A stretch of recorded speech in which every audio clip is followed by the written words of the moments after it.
I'd like to begin by clarifying that this is not a review. It's an analysis I felt like making after playing Axiom Verge, taking a look at its themes, aesthetic choices, and the mechanics of life in this world that I don't think people quite appreciate enough, even if they really like Axiom Verge as a game.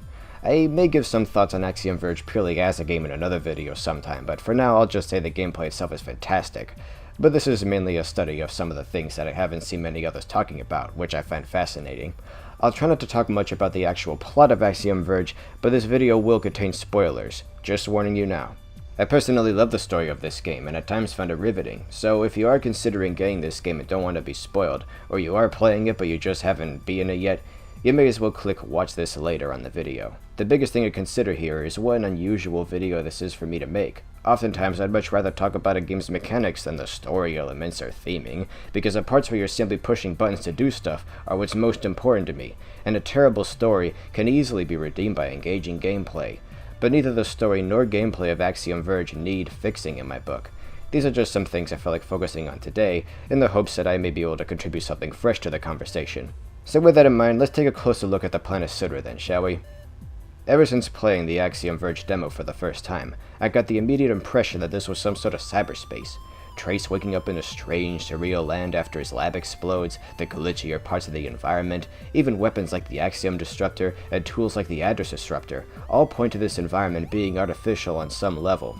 I don't think this is as simple as this place existing inside one of our computers, though. It's clearly another dimension all of its own, but not a cyberspace as we typically think. Let's take a look at the Axiom Disruptor. This is your signature weapon and remains pretty useful throughout the game. What does it do? It disrupts things, of course. The name is a dead giveaway, but watch how it affects enemies as you fire at them. They flicker like static on a TV screen with bad reception, and when you fire it enough times, their bodies become so unstable that they explode. You can even slow down an enemy that's lunging at you by firing at them, your shots seemingly leaving them stuck in place for a moment before they continue along their predetermined path, like they're lagging. All of your weapons damage your enemies similarly, as they ought to, but for thematic reasons, we'll focus on this one. I think it's clear that these creatures are made of a sort of data, a code that is unwritten by continued exposure to the Axiom Disruptor's fire, and that these shots don't impale their bodies like one of our conventional metal bullets would. Rather, I think continued fire simply overloads their bodies with energy, unraveling them at a subatomic level until they literally fall apart. You're disrupting them, in other words. Similarly, the Address Disruptor destabilizes their bodies, but doesn't destroy them. They usually just reconstitute or transformed into something more freakish. I wouldn't describe the Address Disruptor as something used offensively against enemies, though. There's a bigger scope to it than that. It affects your entire environment. Even the lab coats you get later in the game that allow you to phase through walls or warp around cause random flickers of disrupted energy around the area. You're tapping into the fabric of this entire reality, as if everything in it is constructed of pure energy just clumped together in various shapes, easily undone. I think the Axiom and Axiom Disruptor is referring to the enemies, and by extension all of Sudra's native wildlife, as axioms. Even Trace himself, as long as he exists in this world, is an axiom, as we'll learn. I could swear I remember hearing somewhere about an axiom being a point of view from which one observes the universe around them. Ourselves, basically. It sounds fitting, but I'll admit, I'm really kinda just talking out of my arse for this part. All of your weapons affect enemies in much the same way, but I think the Axiom Disruptor in particular was clearly intended to clue us in on how things really work in this world. Let's talk about the Breach. The Breach is a destructive force bearing down the entire planet and affecting the space around it. It's like an invisible field of energy that's completely surrounded the planet, and its effects can be seen everywhere. I say it's invisible because, well, that's what the game says. Once you reach the planet's surface, as you climb higher and higher, you'll see the sky getting glitchier, with stormy clusters of giant pixels that grow more dense the higher you go. That's not the Breach. One of the notes you find fairly late in the game describes these visuals as not the Breach itself, just a symptom of it, like a fever. This space, this planet's reaction to the otherworldly energy, is creating the visual effect. Think of it like the energy is there, but the pixels are just Sudra's antibodies trying to combat an infection we can't see. Once the infection is gone, the pixels disappear, because they aren't needed anymore. Littered around Sudra, you'll find several patches, little pockets of breach energy formed here and there. Touch these areas and you'll get hurt. But that's not the pixels hurting you, it's the infection they're trying to keep at bay and can't completely protect you from. When you destroy the infection with a bomb of super dense disruptor energy and the pixels fade out, that just means you've helped them do their job. If these pixels are a product of this world, they could be one of its fundamental building blocks of life in its purest, most basic form. Let's talk about another one though. the rebirth chambers. These egg-like devices are your save stations, but they aren't just there for our benefit as players, they're actually used as a plot point. The first time you're killed in-game, Trace reawakens in whatever rebirth chamber you last stepped into and emerged from. To ensure that you always have a point to start from, even if you choose to avoid every single rebirth chamber throughout the rest of the game, your adventure begins with Trace emerging from a rebirth chamber. The characters will even point this out, that your previous body died, but your consciousness was downloaded in the rebirth chamber, allowing it to generate a fresh new backup body for your mind to move into. What's most interesting about this is that we can see this process in action. Every time Trace dies, we see something leave his body, and immediately flee to the last rebirth chamber you visited. What is this stuff? If it is Trace's consciousness, his soul, just the fact that we can see it as a visible, tangible form of energy speaks volumes of how fundamentally different this world is than ours.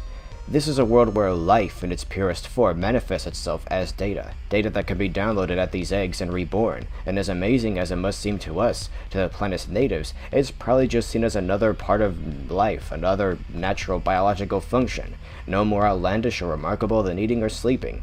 It's implied that these chambers are all connected together on some level, like many of Sudra's machines, forming a sort of planetary nervous system that the giant talking heads, the Rusaka, can tap into and control. In one particularly shocking sequence, Elsa Nova, angered by Trace, spitefully demonstrates her authority over him by killing him. His body breaks down, and his essence flees to an egg chamber. Fortunately, Tom Happ was nice enough to throw an egg in the room just above on the way down, so you shouldn't lose any progress when this happens. On the other hand, I haven't tried this myself, but if the player has managed to make it this far in the game without using a single rebirth chamber, they might not lose any story progress, and the character's dialogue will continue like normal. But I can only assume they'd be sent all the way back to the first room where they began the game, and have to walk all the way back to where they died. Whoops. In any case, this is a pretty gruesome scene, if only for what it implies. If we saw this happening in a game with current-gen graphics, it would probably look like the famous face-melting scene from Raiders of the Lost Ark. Although a newly formed Trace describes his sudden death as excruciating, the sensation is probably different from what he would feel if he started melting and reforming in this reality. Otherwise, I think he'd still be in such a state of shock that he may not even have the strength to speak coherently for a while. Maybe pain and suffering on Sudra just feel different or work differently than they do on Earth, who's to say? Then we get to the pathogen, the one cause of death in this game that seems truly dangerous. The game's villain, Athetos, wiped out the entire population of the planet's dominant species, the human-like Sudrans. These people had a society not very unlike ours, and their ruins can be seen all over. One of the game's earlier shockers was seeing hundreds upon thousands of Sudran corpses piled high, like something out of a massive concentration camp. I don't know how many of these people had access to a rebirth chamber, but I think what makes a pathogen so dangerous is that it makes your death final by trapping your essence in your dying body, unable to escape and get a new one as it stops working. Hence all these bodies that haven't yet disappeared like everything else in this world does.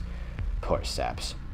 Trace himself is infected by the pathogen the moment he enters the world, and by the time you reach Ukana, one of the game's later levels, it starts taking effect. Trace begins imagining that another man who looks exactly like him is running around up ahead. The symptoms get worse as you press on. I think it's amazing how well this is conveyed through the visuals. If you revisit these areas later, when Trace is no longer ill, they're designed very differently. Little parts of the geography are mixed around, and you meet several enemy types on your first run through that were all part of one massive hallucination and are never seen again. One of the creepiest enemy types you see are these cloaked figures that suck you under their robes if you get too close.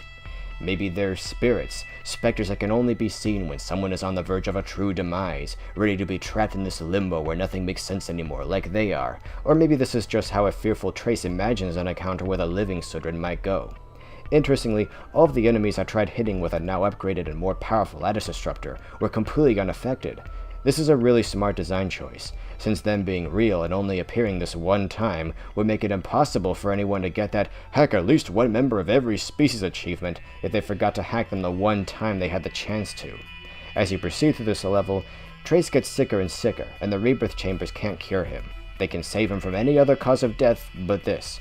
So you reach the boss, and this was one of those moments that made my eyes wide and had me grinning. Trace encounters a boss that has his face, a sort of Trace monster hybrid, and the dialogue starts off like normal, but this time, the monster talks like you're the man Trace spotted earlier. The character you were just controlling says the same things that bosses usually do, and suddenly you're in control of the monster, helpless as the Trace you were just playing as a moment ago mercilessly guns you down. It honestly made me feel kinda sorry for the other bosses, especially once I learned some other things about who and what they really are a little while later. But Dang, was this scene cool. As confusing as it was, that just made it more thrilling for me. Okay, so here's what I think is happening. It's pretty clear that this whole thing is one massive hallucination. Trace is imagining that he is the monster, when he's actually on the ground firing at the air when there's nothing to fire at, until he imagines that his other self has beaten the imaginary monster just as the pathogen takes its hold and he loses consciousness, rescued at the last second by one of the Rusaka's drones. That monster Trace that you, the player, are controlling, yeah, that's just the real Trace imagining it moving around. No matter what you, the player, does, you're acting out his hallucination. It's almost as if the role of the player and the player avatar have been completely reversed here. The controller is in his hands instead of yours, and you've become the playable character now. From a certain point of view, he's telling you what to do, until his hallucination stops anyway. How trippy is that? Still, I'd like to think that given how screwy this entire reality is, that such an intense delusion may be real on some very small level, that maybe Trace's mind is making this battle real in some small way, who's to say? If Trace succumbed to the pathogen, the Rusaka would have to summon another, completely different Trace, with no memory of your adventures with him, and start over. Oh, right, about that. Yeah, it turns out Atheros is just a future version of Trace. All of the monstrous bosses with vaguely human faces you've been fighting are just the former's clones, your brothers. At one point near the end, Trace discovers a pair of rebirth chambers in use, one containing an aborted Atheros clone. The clone dies, and his essence seems to go with him. The rebirth chamber he's already sitting in, not really having anything to go by to bring him back since his development wasn't finished. Trace naturally assumes that he is also one of these clones, but that's only half true. Yes, you are a copy of Atheros of sorts, but not simply a copy of his genetics or whatever. It's kinda hard to explain, but Trace, as you play as him, is a recreation or a simulation of Atheros' memories from a much earlier point in the villain's life. It's kinda like the Rusaka went back in time and plucked a much more innocent Trace out of the past to bring him here. This kinda brings us back to what I was saying about Trace essentially being data. That's all he is. That's all his body is. The cloning process of these other guys is much more grotesque and visceral, more like how you would imagine cloning somebody on Earth. It starts and ends with a body. But like I said, things just seem to work differently on Sudra, and that's about as close as I'm going to get to really explaining this. The game is flirting with the idea that things like bodies and flesh don't really have anything to do with who we are, that our true self is our memory, easily preserved and exchanged between replaceable vessels, like backing up your things on an external hard drive and downloading them onto a new computer. You could also say it's like stepping out of a car and driving another one. While the Rusaka and their drones may appear to be mere machines to us, they seem to have become an intrinsic part of the laws of nature in this world. In fact, I think it's safe to say that they are the core of Sudra's ecosystem now. Who's to say these supercomputers are any less alive than any of the wild animals you encounter, or that Trace is any less artificial than the Rusaka? In a world like ours, we could come to a more concrete conclusion, but again, that's just not how Sudra rolls. In a world like this, the lines between flesh and wires, data, and brain signals are blurred to a point where they don't even feel like they're really there anymore. One important detail, at least to me, that I've noticed is that very few, if any, of the various animals you encounter throughout your travels have mouths. Sure, a few of the bosses do, but those were all artificially created by Atheros and have vaguely human faces. Aside from one particular enemy I'll get to in a little bit, most of Sudra's lifeforms are missing one of the most basic tools for survival known to lifeforms like us. These animals do have other facial features. Most of them have eyes and are able to produce noises somehow, and the more aggressive ones may sport giant mandibles made for catching prey and tearing them apart, and some of them even have an orifice located around where you'd think a mouth would be, but even these are mainly used for attacking the player with various projectiles. I very rarely saw a creature with anything that looked like it was made for eating, and this is consistent across Sudra's entire ecosystem. I think it's because these animals ingest their prey via a different means. Now and then when you kill an enemy, traces of them are left behind. From a gameplay standpoint, these are just bits of extra health thrown your way as a reward, but they're very similar to the red stuff seen leaving Trace's body and rebuilding inside a rebirth chamber whenever his current body has died. However, these residual traces just float in space, free for you to absorb to replenish your health. I think these animals use each other the same way the player uses them. If we're to assume that all life on Sudra has these red nano-what's flying around in them, this essence, then perhaps this is their primary food source. They use their mandibles, their claws, their stingers to attack and kill others, and then suck up the disembodied red essence as it leaves their victim's carcass, much like the player does.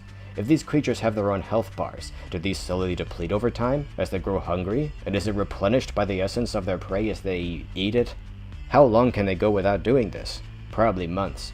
It's just a theory, but I think it fits given that the bigger, stronger creatures tend to leave more traces upon dying, because their bodies contain more of this essence. If this whole dimension is some cyberworld, then it makes sense that acquiring data from another life form may work as a form of sustenance and add to their growth. One of the things I admire most about Axiom Verge, as trivial as it may sound to some, is its use of color. Colors are some of the simplest and most effective tools for creating a mood, and they can make or break a setting. One of the most common criticisms I've seen levied at this game is how nonsense this world is, that it's badly constructed and it's hard on the eyes. I don't think they're getting the point. Look at this place. Sure, it must look strange to us, and to Trace, but that's only because we're looking at this world through the limited color spectrum of our human eyes. Never mind that this is a completely different planet with its own table of elements, and that it really isn't strange that the rocks or soil or fungi are completely different colors than their counterparts on Earth. Through the eyes of a sudran who's evolved to live here, these colors may look completely different, just like how to some human eyes, a strawberry that fits their description of red may be closer to our description of green or blue. As similar as sudrans are to humans, their eyes could work completely differently than our eyes, and have a much wider, even unique color spectrum that feels completely normal to them because they're just better at processing these colors than we're able to. Compared to them, we're practically colorblind. To our primitive, underdeveloped human eyes, of course these places are ugly. That's the whole point, to drive home what an alien world, nay, an alien universe this is. I've said it before that just because you mean to do something doesn't make it a good idea, so if a game's designer's choices don't pay off, then all it means is that they've done something stupid on purpose. This world is anything but stupid though. As garish as some of these color choices are, there is a certain rhyme and reason to it all. I've noticed that on the planet's surface everything looks relatively more normal. Grass is green, dirt is brown, snow is white, even the sky looks like our own does at certain times of day, and even the fauna is noticeably less bizarre than many of the monsters you'll find underground. For the most part at least. These are still the animals of a completely different world with its own set of rules, but as you move deeper underground, the ecosystem gets increasingly bizarre, as do the colors that represent these environmental changes. So the color choices fit, kinda. In short, I love the look of this world, and didn't have any trouble getting used to any of these environments. Then again, maybe I just have eyes that developed wrong and would find this less bearable if they worked properly. I see what Tom was going for, and I admire his consistency. Even when it seems like he's not being consistent, there's a clear intention behind almost everything in the game. Now though, we're going to talk about one of Axiom Verge's most unsettling elements, from both a gameplay perspective and a storytelling perspective. The freaking zombies. There's no point in the game where they're called anything like that, but that's basically what they are. At least to me. These zombified sudrans don't behave like anything else on this planet, but let's just start with the way they look. It should be pretty obvious that these are the same species as the many piled corpses we find in the same area where we first meet these freaks. My theory is that some of these infected sudrans couldn't truly die because their bodies still had life trapped in them, in a quite literal sense. That with their essence locked away by the pathogen, their souls trapped inside, desperate to escape themselves, that they were sort of able to get their body to obey them again, but turn savage and mutate into this form, growing large claws that the normal sudrans don't appear to have, and even having weird gaping mouths with long whip-like tongues, desperate for something to absorb. They kinda remind me of SCP-96, who's taking his sweet time finding me now that I know what he looks like. Athetos prevented these people's spirits from moving on or being reborn as they naturally would. If left alone, these zombie sudrans will stand in place, breathing heavily. Maybe this is normal for them, but considering we don't see anything else moving like this, it gives the impression that their lungs, or whatever they use to breathe, barely work. If disturbed, they attack you relentlessly, though they're pretty clumsy and easily outwitted in their current state. They're acting on pure animal instinct, with even less strategy than most of the actual animals, though there is a paler, more discolored breed you encounter in some of the later areas that seem to have become even more animalistic, even lying in wait underground to pounce on you like a giant spider lunging from his burrow. They also seem to be enriched with breach energy. In fact, it seems to be what's sustaining them in this state. When you first acquire the Address Disruptor, these are some of the first enemies you meet that it has no effect on until you upgrade its power. Granted, there are some other creatures that are also resistant to its effects, even later on in the game, but they usually have visual cues like an incredibly thick hide or armor that may prevent the energy from reaching the inner parts of their body. With these fragile-looking things, it just stands out, especially when you see the way they die. Now, I wasn't able to find footage of this happening, since most players would sooner just blast them with a normal weapon and be done with it, but I've tried it myself a few times, and the effects of this experiment were downright chilling. Now, this won't happen every time, but now and then, when you douse a zombie with the Address Disruptor's energy, their body completely disappears. Yep, their bodies are so unstable that when the Addis disruptor is powerful enough to affect them, they just vanish sometimes. Nothing else that I can recall anyway does this. Everything else, be it animal or robot, needs to be blown to chunks or fall apart and die. These guys just freeze and fade away, like they're so unstable their bodies are glitching out of the game. Or could it be that they're just turning invisible? Now that they've been completely absorbed by the breach, this energy that Atheros' entire plan hinges on him being able to harness and control. It's as if they've been corrupted down to their core, like their bodies are made up almost entirely of breach energy. When you kill them, you could say their bodies are just finishing the transformation by joining it, that they're a part of it now. Atheros prevented these people's spirits from moving on and being reborn, but life on this planet wasn't designed to live and die like we do, to just remain in a state like this forever.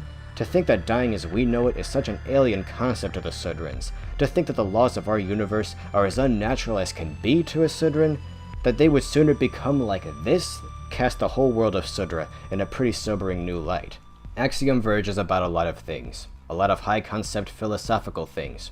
But at its core, I think it hinges upon our own human tendency to control nature and force it to do what we want, to behave and function in ways that are easier for us to understand and predict and make us more comfortable. But in doing so, in Atheros' efforts to make Sudra more like Earth or whatever his end goal is, he's twisting what should be into shapes that just don't feel right from a Sudran point of view, from Sudra's point of view. As far as I'm concerned, Sudra may as well be alive. Who are we to say that's weird or that's not how things work? That's just us imposing our own restrictive rules of life on a creature of a different space, a world where eldritch horrors are the norm, and we're the strange ones. Tom Happ has created a fascinating world to be absorbed into. As simple as it is, I love Axiom Verge in its world. It's anything but empty or nonsensical. It's a very internally consistent beast of a world that just takes a while for our feeble earthling minds to understand. I think it's great as a game, but I also think it's a great little adventure that made me think about storytelling elements that may never have even crossed my mind were it not for my exposure to this game. I also want to say that when I first started playing Axiom Verge, I had no idea what was about to happen next. Tom and I have led pretty similar lifestyles. He works on his game, I work on my comics.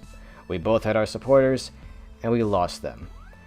A little over a week after I beat Axiom Verge, my dog died of skin cancer. Tom Happ's own dog was there with him every step of the way as he made his game. Every day that he had the free time to do so, he'd sit in his chair working on his game, and Max would just sit there with him. And though he couldn't understand what Tom was doing, Max was just happy that they were together. Max was a tough dog who didn't die of old age, but of sickness, right around the game's release date. The reviews came in, and Tom was able to distract himself from worrying about Max for a little bit, telling himself that the boy would pull through. He didn't. Tom has said that as happy as he is that his game is so loved, that at the very least he successfully told the story he set out to tell us, he would give it all up, all of the work, all the praise, all the good reviews, all of the money he made from it, if it just meant that he could be with Max again. When I first started writing this script a couple of months ago, I wondered how much I would give up if it meant that I could be with Molly again, happy and healthy, free of the skin cancer that finished her in her old age so shortly after Max died. To this day, I'm still not sure. Maybe if we lived on a world like Sudra, where age doesn't matter much, bodies are easily exchangeable, and memories are forever. If Molly could be happy again and somehow remember who I was, then yeah, I may give up a lot to have her back. But that just isn't how things are on Earth, is it? Looking back, I wasn't sure what my answer would be then, and I'm still not sure now. But the noises have stopped. I still think about her a lot, but I don't see her anymore. I am still haunted by one thing, though. Yesterday, I remembered seeing my reflection in her eyes whenever we were really close, so I know how she saw me. It's pretty surreal. Anyway, I've gone on long enough. This is just my way of showing Tom my support. I love this game, and I want to tell him that not a single moment he spent programming it with Max by his side was a waste of time. You've created something great, Tom, and it's helped me make sense of my own losses, and for that I thank you. Well, that's it for today. And do give this game a try if it interests you guys. If not, I hope you at least found this video entertaining. My next review will feature the Summer 2015 Wave of Bionicle sets, followed by a re-review of Sonic Adventure and possibly Sonic Adventure 2, since these games have come under a lot of flack in recent months and I've had to reevaluate my feelings about them since first making those videos years ago. Anyway, I'm sorry I haven't been making enough videos lately, but a lot has been happening in my personal life and that comes first. I don't ever plan on stopping this or leaving though, not until this whole YouTube thing crashes and burns to the ground. Toodles for now.